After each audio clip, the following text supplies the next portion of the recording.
Eh bien voilà, nous arrivons au terme de ces 18 podcasts où nous avons exploré les grands schémas précoces, ces empreintes invisibles qui se construisent tôt dans la vie et qui continuent, souvent à notre insu, d'influencer nos émotions, nos choix et nos relations.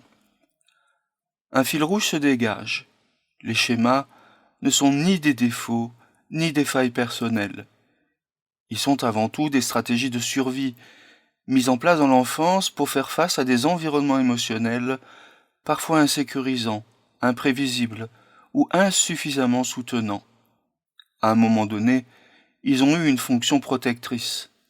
Le problème n'est pas qu'ils aient existé, mais qu'ils continuent d'agir aujourd'hui comme s'ils étaient toujours nécessaires. Qu'il s'agisse de la peur de l'abandon, du sentiment de carence affective, de la honte, de l'assujettissement, de l'exclusion, de la dépendance ou de la punition, chaque schéma raconte la même histoire de fond, celle d'un besoin fondamental qui n'a pas été suffisamment reconnu, sécurisé ou validé. Ces podcasts ont également mis en lumière un point essentiel.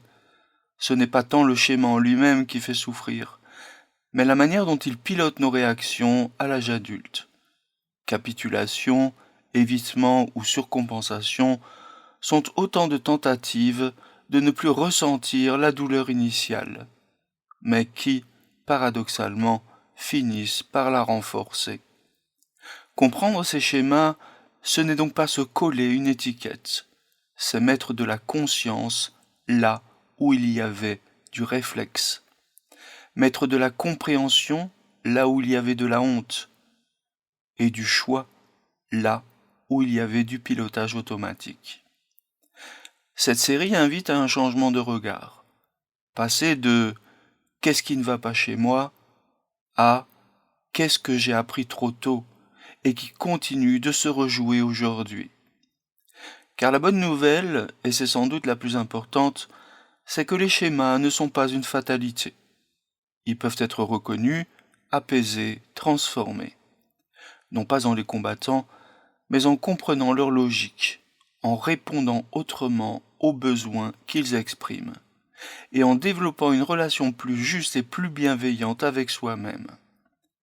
Si ces podcasts ont un objectif, c'est bien celui-ci.